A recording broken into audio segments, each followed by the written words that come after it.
धनुर्धर अर्जुन का कथा। अर्जुन कुंती का सबसे छोटा पुत्र था। इसके पिता का नाम पांडु था, लेकिन वास्तव में पिता तो इसका इंद्र था। पांडु रोगग्रस्त था और पुत्र पैदा करने की उसमें असमर्थ नहीं था। इस कारण उसने कुंती को अन्य पुरुषों के साथ भ्रमण करने की आज्ञा दे दी थी, जिससे पुत्रों के द्वारा आगे वंश परंपरा तो चले। उस काल में इस प्रकार के यौन संबंध किसी प्रकार दूषित नहीं समझे जाते थे, क्योंकि उनके पीछे उद्देश्य पवित्र रहता था। इस प्रकार पांडु की आज्ञा से कुंती को इंद्र से अर्जुन, धर्मराज से युधिष्ठिर, पवनदेव से भीम और माद्री को, अश्विनी कुमारों से नकुल और सहदेव पुत्र रूप में प्राप्त हुए। अर्जुन इंद्र के समान ही प्रतापी और पराक्रमी था। पांडवों में सबसे अधिक युद्ध कुशल और वीर वही था। महाभारत युद्ध में इस पक्ष का सबसे बड़ा महारथी वही था, जिसने कौरवों के परम वीरों से टक्कर ली और अंत में सबको पराजित कर दिया।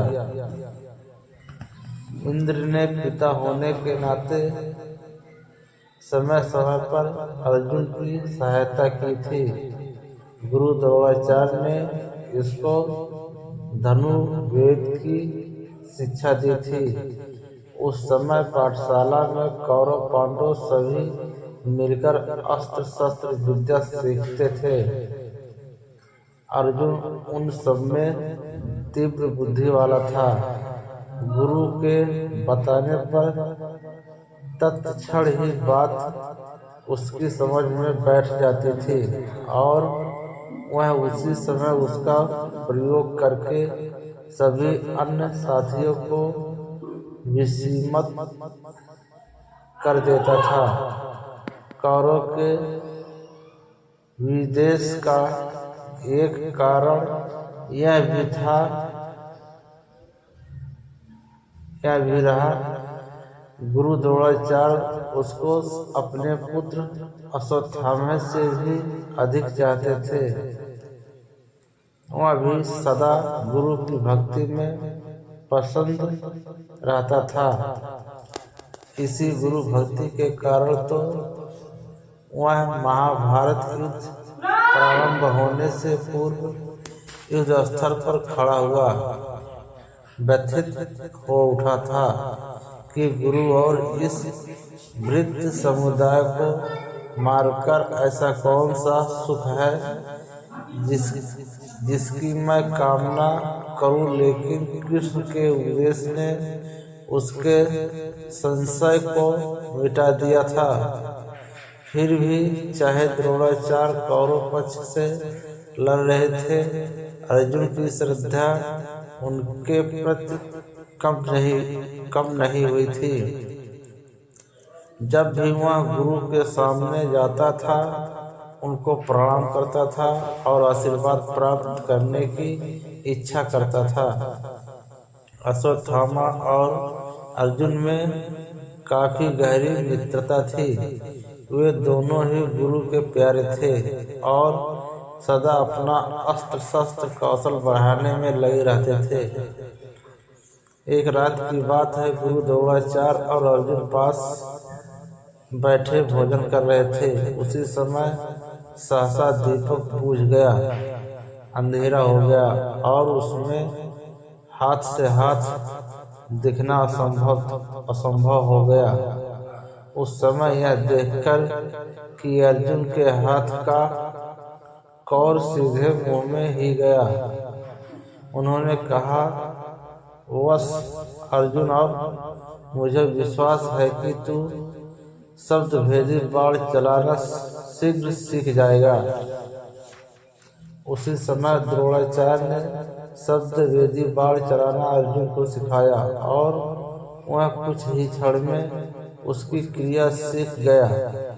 उसी के द्वारा तो उसने अनेक स्थलों पर शत्रुओं के कुचक्रों को व्यर्थ कर दिया था। एक बार गुरु द्रोणाचार्य ने इसकी परीक्षा भी ली थी। जब वे अपने शिष्यों के साथ गंगा नहाने गए तो जल में उतरते ही एक मगर ने उनका पैर पकड़ लिया। द्रोणाचार्य ने शिष्यों की परीक्षा लेने हेतु पुकारा, उत्सो मुझे यहाँ एक ग्राह ने पकड़ लिया है। यह जल के भीतर मुझे खींचे ले जा रहा है, आकर मुझे बचाओ। गुरु की पुकार सुनकर सभी छात्र भागकर आए, लेकिन तट पर आकर सभी हक्का बक्का हो गए। मूढ़ से होकर एक दूसरे की ओर ताकने लगे। अकेला अर्जुन ऐसा था जिसने उसी क्षण धनुष पर बाण चढ़ाकर जल के भीतर मारे और पांचों बाणों से उस ग्रह को मार गिराया। इस तरह की तत्काल बुद्धि अर्जुन में ही थी। परिस्थिति के सामने झुकना तो उसने सीखा ही नहीं था। ऐसा भी बड़े से बड़ा संकट आने पर वह चुनौती देकर खड़ा हो जाता था और कभी अपने जीवन तक की चिंता नहीं करता था। उसके समान साहसी और बुद्धिमान शायद ही दूसरा कोई था। जब उसने ग्रह को मारकर गुरु को भीषण संकट से बचा लिया तो गुरु ने प्रसन्न होकर उसे प्रयोग और उपसंहार सहित ब्रह्मास्त्र अस्त्र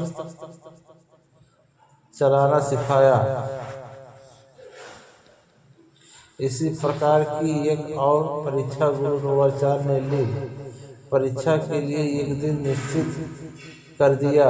सभी शिष्य अपने साहस और कौशल का दम करते हुए मैदान में आकर खड़े हो गए, लेकिन उन सब में अर्जुन ही सबसे अधिक कुशल और साहसी प्रमाणित हुआ और गुरु द्रोणाचार्य ने उसकी हृदय में प्रशंसा की, जिसे सुनकर दुर्योधन के हृदय को धक्का लगा। कौरव में से कोई योद्धा यह काम नहीं कर पाया था जो अर्जुन ने किए थे। अंत में कर्ण ने आकर वह सारा कार्य कर दिखाया। तब दुर्योधन को कुछ संतोष आया। कर्ण भी अर्जुन की तरह ही वीर और युद्ध विद्या में निपुण था। उसको तो गुरु भी परशुराम जैसे मिले थे, जिन्होंने अपने अपूर्व पराक्रम से पृथ्वी को 21 बार क्षत्रियों से रहित कर दिया था। वह कभी भी अर्जुन के कौशल की प्रशंसा नहीं करता था और सदा उसके प्रति एक ईर्ष्या का भाव इसके हृदय में बना रहता था। इसी कारण वह कभी भी पांडव पक्ष में नहीं मिल पाया। उसकी विशेष शत्रुता तो अर्जुन से थी, क्योंकि उसे ही वह अपना प्रतिद्वंदी समझता था। सच भी था। अर्जुन के सिवा दोनों पक्षों में और कोई ऐसा योद्धा नहीं था जो बाण विद्या में उसको पराजित कर सकता था। अर्जुन ने भी छल से उसको मारा था। अर्जुन के अपार पराक्रम का परिचय हमें उस समय भी मिलता है जब उसने कर्ण क्षेत्र में गंधर्वराज अंगारपुर का सामना किया था।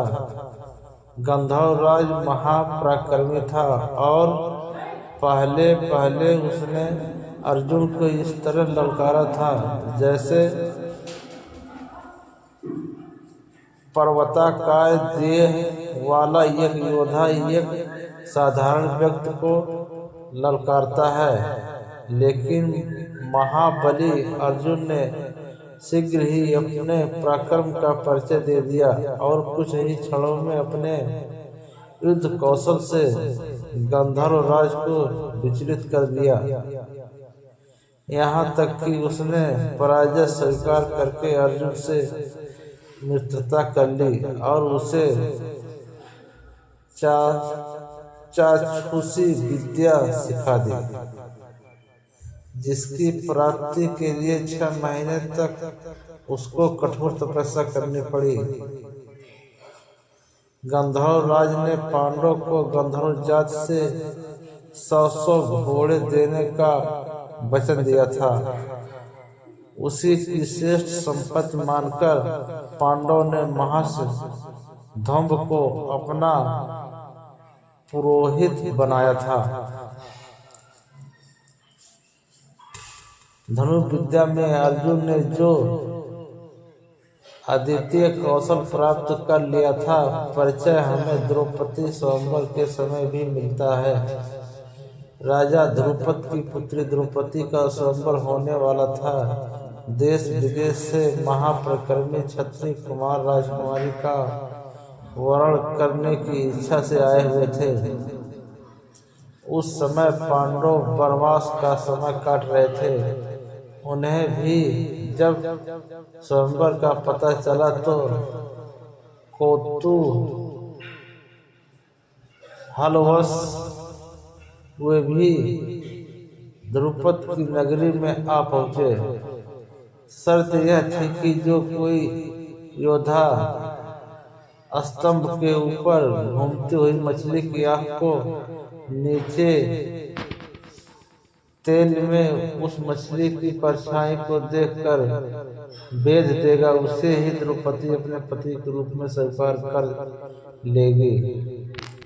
स्वयंवर मंडप में उपस्थित सभी योद्धाओं ने अपना अपना कौशल दिखाया, लेकिन कोई भी उस आँख को नहीं भेद पाया। कौरव भी वहां उपस्थित थे।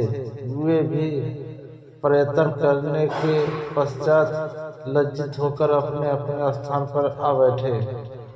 जब सभा में चारों ओर निराशा व्याप्त हो गई तो कर्ण ने उठकर अपना बाण उस मछली की आँख के लिए साधा और वह वीर निश्चित ही उसको बेच देता, लेकिन सुतपुत्र होने के नाते उसको क्षत्रिय कन्या के साथ विवाह करने का अधिकार नहीं दिया। सभा में चारों ओर उसके विरुद्ध स्वर उठने लगे। स्वयंवर में द्रौपदी ने ही उसका सूत पुत्र कहकर तिरस्कार किया था। किसी को भी यह पता नहीं था कि वह कर्ण भी क्षत्रिय पुत्र है, क्योंकि सूत्रपुत्र ने उसको पाल पोस कर बड़ा किया था। इसलिए यहीं तक का ज्ञान सबको पता था। कर्ण अपने मन में घुटकर बैठ गया। तब सबसे अंत में अर्जुन ने अपने धनुष पर बाण साधा और नीचे तेल से भरे कहाड़ में मछली की परछाई देखकर उसने उसकी आंख भेद दी। बस चारों ओर बैठे योद्धाओं के हृदय धक से रह गई। द्रौपदी ने आकर उसके गले में वरमाला डाल दी। इस तरह अपने वनवास के समय भी अर्जुन के पराक्रम के कारण पांडवों को द्रौपदी जैसी श्रेष्ठ पत्नी मिली, जो सदा पांडवों के लिए प्रेरक शक्ति बनी रही। कौरव और कर्ण के हृदय में उस समय की कील सी ठुक गई थी। सभी क्षत्रियों ने इसका विरोध किया था और अपने अपने अस्त्र शस्त्र उठाकर सभी ने अर्जुन को ललकारा था कि हमारे होते हुए एक भिखमंगा द्रुपद की पुत्री को नहीं ले जा सकता। उपस्थित काफी भयानक हो गई थी। अर्जुन ने उन योद्धाओं के समूह का अकेले ही सामना किया था और सबको परास्त करके उसने यह सिद्ध कर दिया कि वह वनवास के समय भी कोई भिक्षु या याचक नहीं है, बल्कि एक पराक्रमी योद्धा है जो एक बार तो सारे संसार के योद्धाओं को चुनौती दे सकता है।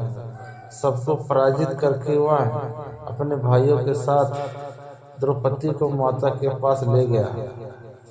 वह अपने भाइयों और माता को अपनी जान से भी अधिक चाहता था। स्वार्थ तो उसे छू तक नहीं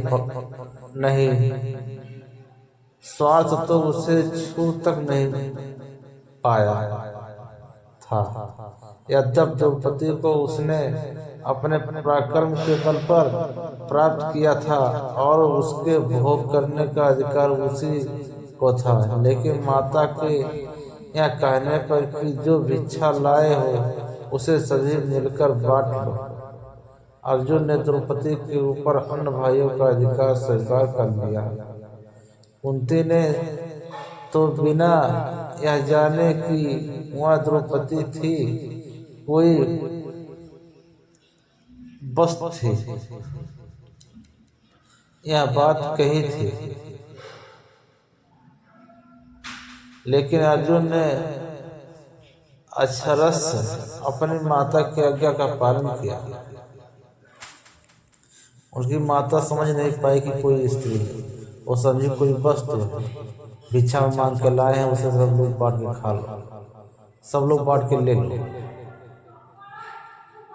लेकिन माता की आज्ञा मानकर अर्जुन ने ऐसा ही किया। वह कभी भी मर्यादा नहीं तोड़ता था और सदा अपने बड़े भाई युधिष्ठिर की आज्ञा मानता था। जब द्रौपदी पर सभी का अधिकार हो गया तो पांचों भाइयों ने मिलकर यह निश्चय किया कि जिस समय द्रौपदी एक भाई के पास रहे उस समय अन्य चारों भाइयों में से कोई उसके पास न जाए, और यदि भूल से कोई चला भी जाए तो उसे वनवास भोगना पड़ेगा। एक समय की बात है, युधिष्ठिर द्रौपदी के पास एकांत में थे और वहां हुए थे, और जहां हुए थे वहीं अर्जुन का धनुष रखा हुआ था। एक ब्राह्मण की रक्षा करने के लिए उसको धनुष की आवश्यकता थी। अंत वह नियम तोड़कर अंदर चला गया और धनुष ले आया। इस तरह उसने ब्राह्मण की रक्षा तो कर ली, लेकिन जो मर्यादा निश्चित की जा चुकी थी उसको मानकर वह वनवास भोगने चल दिया। वनवास में तीर्थ यात्रा करते समय मध्य देश में उसको नाग कन्या उल्पी प्राप्त हो गई। उसके साथ सहवास करके उसने एक पुत्र उत्पन्न किया था जिसका नाम बब्रुवाहन था। यह बालक अभिमन्यु की तरह ही महापराक्रमी था। अपने पिता अर्जुन को न पहचान कर जब उसने उसी से युद्ध किया था तब एक बार तो अपने पराक्रम से अर्जुन को भी मूर्छित करके उसे युद्ध स्थल पर पटक दिया था। इसी वनवास काल में ही अर्जुन की श्री कृष्ण से भेंट हुई। जब वह पश्चिम में प्रभास क्षेत्र में पहुंचे तो श्री कृष्ण भी द्वारका से आए थे।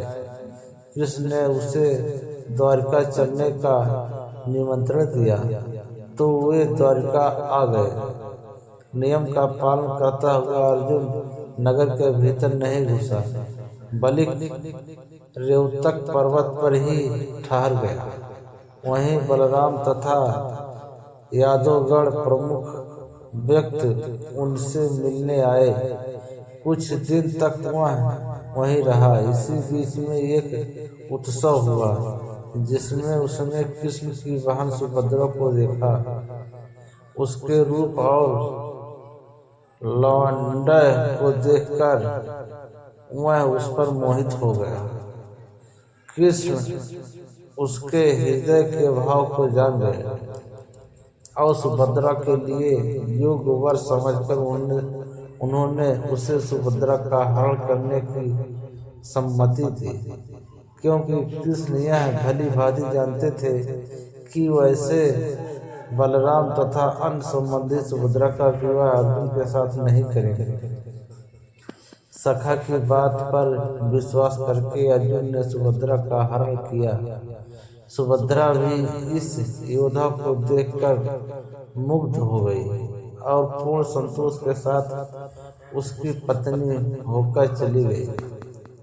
पीछे से बलराम तथा अन्य यादवों को बड़ा क्रोध आया, लेकिन कृष्ण ने सबको समझा दिया। बलराम तो युद्ध के लिए उतारू हो रहे थे, लेकिन कृष्ण ने तर्कों के सामने वे भी चुप हो गए और अंत में सभी ने अर्जुन को सुभद्रा के योग्य वर स्वीकार कर लिया और विधि पूर्वक उन दोनों का विवाह करा दिया गया। उसी सुभद्रा के गर्भ से वीर बालक अभिमन्यु का जन्म हुआ, जिसने चक्रव्यूह में अपने पराक्रम से शत्रुओं को चकित कर दिया और जो अंत में अपने पिता का यश बढ़ाकर वीर गति को प्राप्त हुआ था। अर्जुन ही सम्मान की चिंता नहीं करता था, दूसरों की मान मर्यादा की भी चिंता उसे रहती थी। उसने इंद्र के विरुद्ध अग्नि की मान मर्यादा की रक्षा की थी और उसी से उसे कपिध्वज नाम का दिव्य रथ और गांडीव धनुष प्राप्त हुआ था। अग्नि ने इंद्र के दंभ को चूर करके खांडव वन को भस्म कर दिया था। उसमें से केवल मैं नाम का असुर, तक्षक नाग और 4 सांगंडक पक्षियों कसे सिवा कोई जीवित नहीं बचा। क्योंकि अर्जुन ने मैं को प्राण दंड दिया, इसलिए उसने अपने कला से पांडवों के लिए 1000 खंभों का विलक्षण सभा भवन बना दिया। इसमें उसने कैलाश और मैनाक पर्वत से मूल्यवान मड़िया लाकर लगाई थी। देव दंत नाम का शंख भी मैंने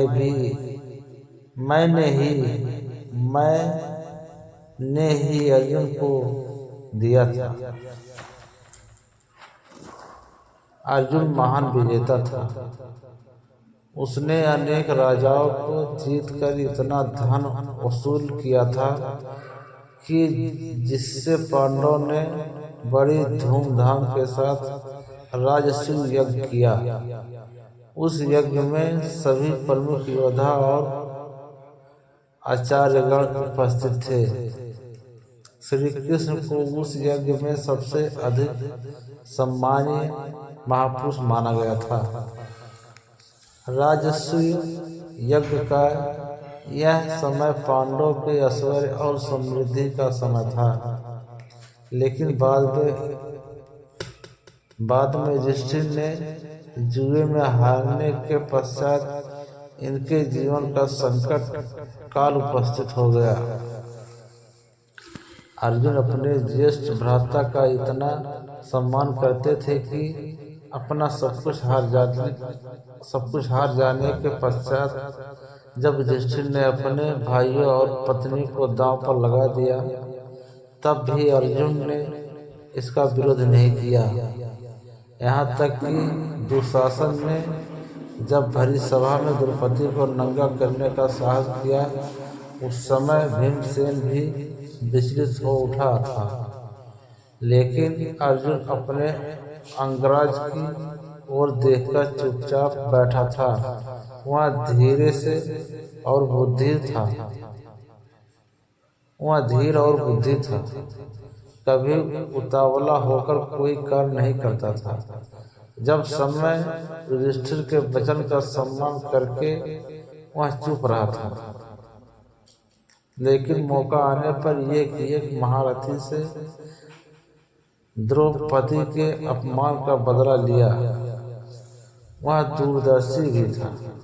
आगे क्या करना है उसके लिए पहले से ही योजना बनाना वह प्रारंभ कर देता था। वनवास के समय में उसे यह आशंका हो गई थी कि कौरवों का हृदय मैला है।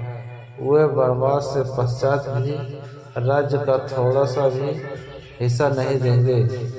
युद्ध के द्वारा ही उनसे अपना अधिकार प्राप्त किया जा सकता है। यह हठ संकल्प लेकर उसने अपने सामर्थ्य बढ़ाने के लिए प्रयत्न किया। धर्मराज से उसने वह जगत प्रकाशक विद्या सीखी जिन्होंने व्यास से प्राप्त की थी। इसके पश्चात दिव्य अस्त्रों की प्राप्ति के लिए वह तपस्या करने चल दिया। हिमालय और गंधमादक पर्वत को लांघकर वह कैलाश पर्वत पर आया। वहाँ एक वार से ऊपर उसका एक किरात से झगड़ा हो गया। दोनों मरे हुए 12 को अपना बतलाते थे। अंत में युद्ध हुआ। किरात ने अपनी कला से अर्जुन का सारा पराक्रम हर लिया। इस तरह अपने को निर्बल पाकर अर्जुन को आश्चर्य होने लगा और फिर एक क्षण में ही किरात की अलौकिक शक्ति का अनुमान लगाकर उसने उसको प्रणाम किया और उसे पसंद करके उससे पाशुपात अस्त्र प्राप्त किया।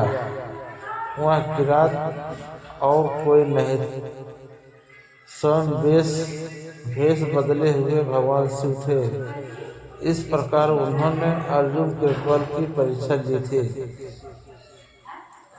इससे यह पूरी तरह स्पष्ट होता है कि अर्जुन परिस्थिति को ठीक तरह पहचान कर उससे लाभ उठाने वाला बुद्धिमान योद्धा था। वह ऐसा मूर्ख क्षत्रिय नहीं था जो अपने पराक्रम का सही अनुमान न लगाकर व्यर्थ का दम भरा करते हैं। पाशुपात अस्त्र प्राप्त करके वह आगे बढ़ा तो उसे इंद्र का सारथी मातली रथ लिए हुए मिला। गंगा में स्नान करके वह रथ पर बैठ गया और अमरावती पहुंच गया। वहां इंद्र ने उसका बड़ा स्वागत किया और अपने साथ ही आसन पर बैठा लिया। यहाँ उसने 5 वर्षों तक अपने दिव्यास्त्रों की संचालन क्रिया सीखी। उसी समय चित्रसेन गंधर्व उसका मित्र हो गया, जिसे उसने नाचना गाना आदि सिखाया, जो मस्तक नरेश विराट के यहाँ काम आया।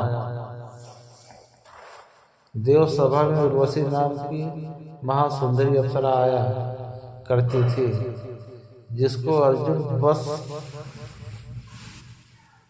अर्जुन वंश माता के रूप में देखा करता था।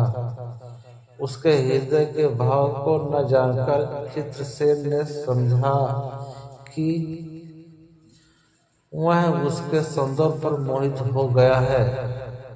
इसलिए उसने एक दिन उर्वशी को उनके पास भेज दिया। उर्वशी अपना कामुक रूप लेकर उनके पास पहुंची और सहवास के लिए इच्छा प्रकट करने लगी। अर्जुन से तेजस्वी रूप को देखकर वह काम से पीड़ित हो रही थी। अर्जुन को अपने साथ रमण करने की इच्छा जताई। यह सुनकर अर्जुन ने चौंक कर कहा, उर्वशी, आप तो हमारी वंश माता हैं, फिर मैं ऐसा पाप कर्म कैसे कर सकता हूँ? आपकी यह धारणा मेरे विषय में गलत है कि मैं आपके प्रति कामासक्त हूँ। मैं तो आपको पूज्य मानकर आपका सम्मान करता हूँ। अर्जुन की इस बात को सुनकर भी उर्वशी की काम पीड़ा उतनी ही बनी रही और उसने कहा, छोड़ो इस धारणा को, वीरवर, आओ मेरी काम पीड़ा को शांत करो। जब उर्वशी के कई बार कहने पर भी अर्जुन तैयार नहीं हुआ तो उसने क्रुद्ध होकर उसे नपुंसक हो जाने का श्राप दिया। इसके लिए निश्चित अवधि थी। आगे चलकर यह श्राप ही अर्जुन का सहायक बना और अज्ञातवास के समय इसी के कारण विराट के यहाँ उनका रहना संभव हुआ। भृंगनला बनकर वह उत्तरा को नाचना गाना सिखाता रहा और इस तरह अपना वह सारा समय काटता रहा। इंद्र ने अनेक दिव्यास्त्र प्राप्त करके अर्जुन बदरी वन में नर नारायण के आश्रम में पहुंचा। अन्य पांडव भी वहीं प्रतीक्षा कर रहे थे। आकर उसने अपने भाइयों को अपनी यात्रा का सारा विवरण सुनाया और जो दिव्यास्त्र प्राप्त किए थे उनका परिचय दिया। अर्जुन स्वार्थी और संकुचित मनोवृत्ति का मनुष्य नहीं था। उसका हृदय उदार और क्षमाशील था। यद्यपि कौरवों ने उसका और उसके भाइयों का अनिष्ट कर दिया था और उसकी पत्नी का अपमान किया था, लेकिन भाई के नाते फिर भी अर्जुन ने एक बार गंधर्व राज चित्रसेन से युद्ध करके दुर्योधन आदि को छुड़ाया था। चित्रसेन उसका मित्र था, लेकिन एक बार उसने भाइयों के पीछे इस मित्रता का भी चिंता नहीं की। दुर्योधन फिर भी कठोर और ईर्ष्यालु बना रहा, लेकिन अर्जुन को इसका विशेष खेद नहीं हुआ, क्योंकि वह तो कर्तव्य की श्रेष्ठता में विश्वास करने वाला व्यक्ति था। कर्तव्य से प्रेरित होकर कठिन से कठिन कार्य करने की क्षमता उसमें थी। इसी प्रकार कर्तव्य परायणता का परिचय उसने उस समय दिया था जब वह अज्ञातवास के समय राजा विराट के यहाँ ठहरा हुआ था और कौरव के विराट के ऊपर आक्रमण कर दिया था। झूठा दंभ करने वाला उत्तर उस समय अर्जुन को सारथी बनाकर युद्ध के लिए ले गया था, लेकिन वह कौरव की सैन्य शक्ति देखकर डरकर भागने लगा। तब अर्जुन ने उसे रोककर कौरव का स्वयं सामना किया और उन्हें परास्त किया। राजा विराट के प्रति अपने कर्तव्य का वह इसी तरह पालन कर रहा था, इसलिए अपने भाइयों का भी उसने सामना किया। इससे स्पष्ट हो जाता है कि अर्जुन को किसी व्यक्ति विशेष से लगाव नहीं था। बलिक कर्तव्य, न्याय और सत्य की भावना ही उसके जीवन के लिए प्रेरक शक्तियाँ थी। फिर अभिमान तो उसको छू तक नहीं पाया था। बड़े से बड़ा कार्य करके वह अपने पराक्रम की डींग नहीं मारता था। दूसरों को प्रशंसा करते हुए सुनकर भी वह कुछ नहीं बोलता था। अर्जुन नम्र और विनयशील भी था। वह श्री कृष्ण के पीछे बिना कोई कार्य नहीं करता था। श्री कृष्ण के पीछे बिना कोई कार्य नहीं करता था और उन्हें अपना सच्चा सखा मानता था। कृष्ण ही उसकी विजय के आधार थे। यदि उसे ऐसा सारथी नहीं मिलता तो शायद वह कौरव की उस विशाल सेना को नहीं जीत पाता, जिसमें भीष्म, द्रोण, कर्ण जैसे महारथी युद्ध कर रहे थे। कृष्ण की नीति निपुणता से ही उसने भीष्म पितामह को धराशायी किया। उन्हें की चाल से गुरु द्रोणाचार्य को उसने पराजित किया और उन्हीं की सूझ के बल पर कर्ण जैसे योद्धा को मार गिराया। इन तीन पराक्रमी सेनापतियों से टक्कर लेना मामूली काम नहीं था, लेकिन अर्जुन से अपने सामर्थ्य और शक्ति के बल पर इनका सामना किया और इन सबको धराशायी करके विजय का शंख बजाया। कृष्ण ने अनेक बार उसके जीवन की भी रक्षा की थी। पहल तो भीष्म जैसे पराक्रमी से ही उसका बचना कठिन था। फिर कर्ण तो उसे जीवित कभी नहीं छोड़ता। जब उसने सर्प के विष में बुझा बाण उसकी ओर लक्ष्य करके मारा था और यह घोषणा की थी कि अर्जुन मारा गया, तब श्री कृष्ण ने ही घोड़ों को बिठाकर रथ को नीचा किया था, जिससे वह भयानक बाण अर्जुन का मुकुट काटकर ही निकल गया था। नहीं तो उस दिन उसके जीवन का अंत था। इस तरह अनेक स्थलों पर हम अर्जुन के जीवन में कृष्ण की महानता पाते हैं। कृष्ण के उपदेशों के फलस्वरूप ही वह निष्काम कर्मयोगी हो गया था। कर्तव्य के आगे सुख और दुख एक जैसे ही उसको दिखाई पड़ते थे। इसी उपदेश की भक्ति से वह पूरे महाभारत युद्ध में कभी विचलित नहीं हुआ। हम पहले ही देख चुके हैं कि स्वार्थ तो उसके हृदय पर कभी अधिकार नहीं जमा सका था। इंद्र ने उससे इंद्रपुरी में रहकर ऐश्वर्य भोगने के लिए कहा था, लेकिन अपने सुख के लिए उसने भाइयों का तिरस्कार नहीं किया था। वास्तव में वह पूरा साधक था। एक बार जिसकी भी हड कल्पना अपने हृदय में कर लेता था, फिर कोई भी शक्ति उसे उस मार्ग से हटा नहीं पाती थी। इसी प्रकार उर्वशी के ऊपर कामासक्त न होकर उसने अपने अखंड ब्रह्मचर्य का परिचय दिया था।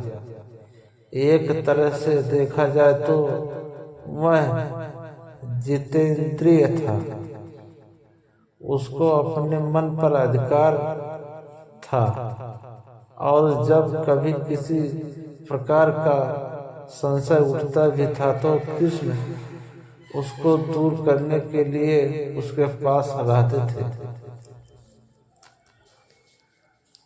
उसके किसी के साथ प्रणय संबंध जोड़ने में भी एक प्रकार कौरव रहता था। छिपका प्रेम करना तो उसे आता ही नहीं था। वह तो पहले अपने प्रकरण का परिचय देता था और अपने आप को पूरी तरह समर्थ प्रमाणित करके किसी सुंदरी से प्रेम करता था। उसके प्रेम में वीरों की सच्चाई थी। राज परिवार का व्यक्त होते हुए भी वह कूटनीति नहीं जानता था। वह तो सीधा सच्चा योद्धा था। पर्वत से टकराने की सामर्थ्य रखता था, लेकिन साम दाम दंड भेदपूर्ण नीति में निपुण नहीं था। इसके लिए तो कृष्ण ही सदा उसको मार्ग दिखाया करते थे। वह तो इतना सीधा था कि स्वयं अपने समर्थक धृष्ट उनसे ही इस आधार पर उलझ पड़ा था कि उसने द्रोणाचार्य को मारा था। यद्यप द्रोणाचार्य के पद के पीछे सारी चाल तो कृष्ण की थी, धृतराष्ट्र ने तो उस चाल के बाद द्रोणाचार्य को केवल मार डाला था और फिर द्रोणाचार्य का मारना पांडवों के हित में ही था। लेकिन अर्जुन के हृदय में गुरु भक्ति उमड़ पड़ी और उस समय अपना हित अहित उसे कुछ भी नहीं सूझा। इससे स्पष्ट होता है कि वह सरल हृदय योद्धा था। उसके लिए सदा एक निर्देशक की आवश्यकता रहती थी और वह निर्देशक कृष्ण थे। यदि वो न होते तो गीता का उपदेश सुनने के पश्चात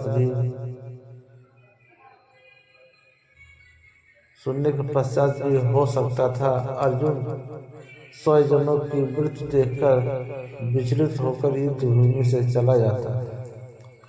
लेकिन कृष्ण ने सदा उसको उचित मार्ग पर लगाए रखा। इस तरह भाविकता अर्जुन में चरित्र और एक शीतला के रूप में थी। लेकिन सरल हृदय व्यक्तियों के यह स्वाभाविक ही है।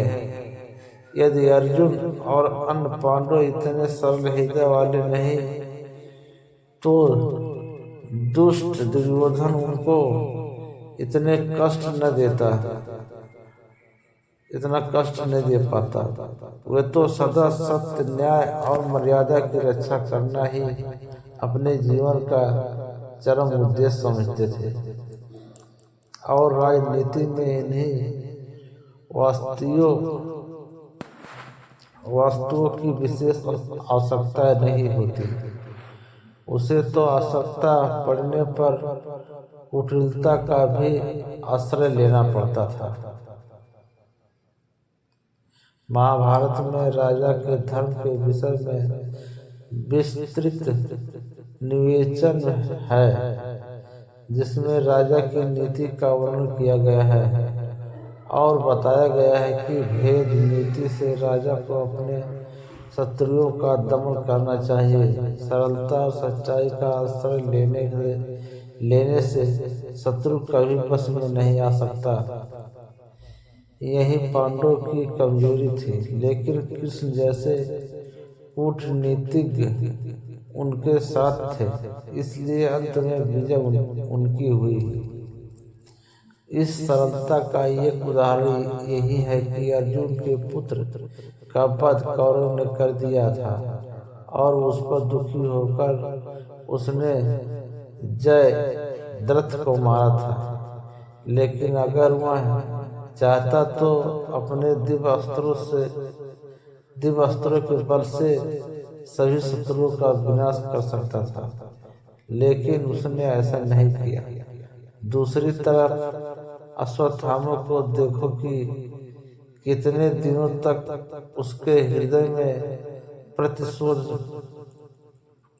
प्रतिशोध पलता रहा और अंत में उसने द्रौपदी के 5 पुत्रों की हत्या करके ही चैन लिया। यहाँ तक कि पांडवों को पूरी तरह नष्ट करने के लिए उसने ब्रह्मास्त्र का प्रयोग भी किया था। ऐसा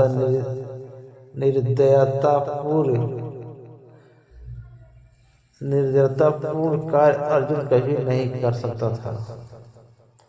उसने अपने प्रतिशोध की आग को शांत करने के लिए निहत्थे बालकों पर कभी हाथ नहीं उठाया। वह तो योद्धाओं को ललकारना जानता था और उन्हीं को पराजित करने में सच्चा गौरव मानता था। इस तरह कभी कहीं भी देखे अर्जुन ने कूटनीति का कभी आश्रय नहीं लिया।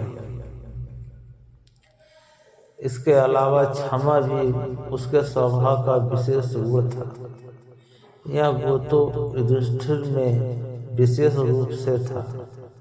अपने पुत्रों के हत्यारे अश्वत्थामा को भी उस महान युधिष्ठिर ने क्षमा कर दिया। कौरव पक्ष में किसी योद्धा के अंदर यह गुण नहीं था। युधिष्ठिर के संस्कार अर्जुन पर भी पड़े थे। वह भी क्षमाशील था। इसके साथ ही वह विवेकपूर्ण भी था।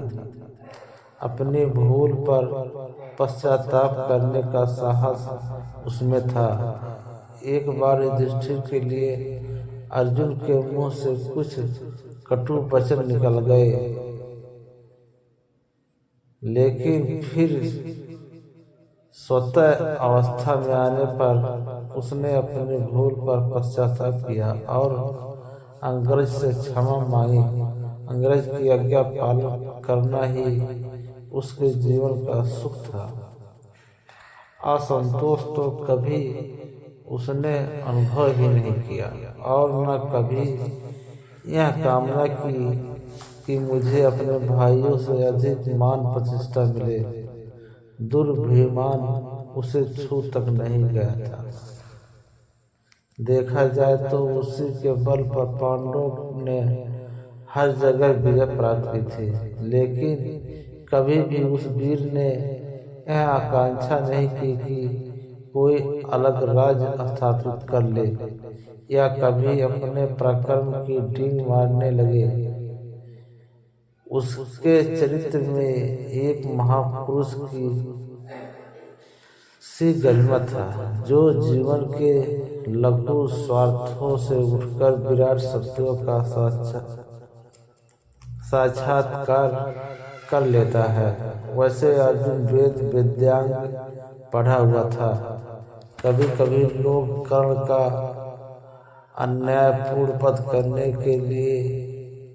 वध करने के बारे में अर्जुन को दोषी ठहराते हैं, लेकिन स्पष्ट बात यह है कि यह सारा इशारा तो श्री कृष्ण का था। यदि कृष्ण आदेश नहीं देते तो अर्जुन कभी कर्ण को रथ का पहिया निकलते समय नहीं मारता, चाहे वह परास्त हो जाता, लेकिन कर्ण के सामने आकर युद्ध करता। कृष्ण ने परिस्थिति को देखकर ठीक ही किया था।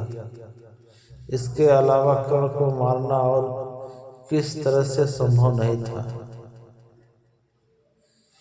फिर विधाता की गति भी कुछ ऐसी ही थी। कर्ण को परशुराम का यह शाप भी था कि अर्जुन से युद्ध करते समय वह अस्त्र प्रयोग करना भूल जाएगा। इसलिए अर्जुन को इस संबंध में किसी प्रकार दोषी ठहराना उचित नहीं था। इसी प्रकार भीष्म पितामह की भी हत्या अन्याय से अर्जुन ने नहीं की थी। स्वयं भीष्म ने ही अपनी मृत्यु का उपाय उसे बता दिया था। फिर उसके लिए किसी प्रकार के छल के लिए स्थान ही नहीं था। उस विवरण से हमें यही पता चलता है कि अर्जुन एक अजय योद्धा था, लेकिन कृष्ण ही उसके एक ऐसे साथी थे जिनकी सहायता से उसके सभी कार्य पूर्ण हो जाते थे। जब कृष्ण इस संसार को छोड़कर चले गए तो अर्जुन ने देखा कि उस गांडीव धनुष द्वारा अर्जुन की कृष्ण की स्त्रियों की अभीरों से रक्षा नहीं कर सका। वे लोग उन स्त्रियों को लूट कर ले गए और अर्जुन गांडीव की प्रत्यंचा नहीं खींच सका। वह वृद्ध और दुर्बल हो गया था। उस समय उसका यह अहंकार भी टूट गया था कि वह एक अदम्य और अजय योद्धा है। वह उसी निर्जन वन में अपने साथी और गुरु कृष्ण की याद में विलाप करने लगा था। महाभारत युद्ध के 36 वर्ष पश्चात सभी पांडव हिमालय की ओर चले गए और वहीं गलकर इस संसार से सदा के लिए उठ गए। इस तरह महाभारत के इस परम योद्धा का जीवन यात्रा समाप्त हुई। जय श्री कृष्ण। वीडियो पसंद आए तो लाइक सब्सक्राइब कमेंट जरूर करें और बताएं वीडियो कहाँ से देख रहे हैं और सब्सक्राइब जरूर करें, क्योंकि हमारे यही मेहनत का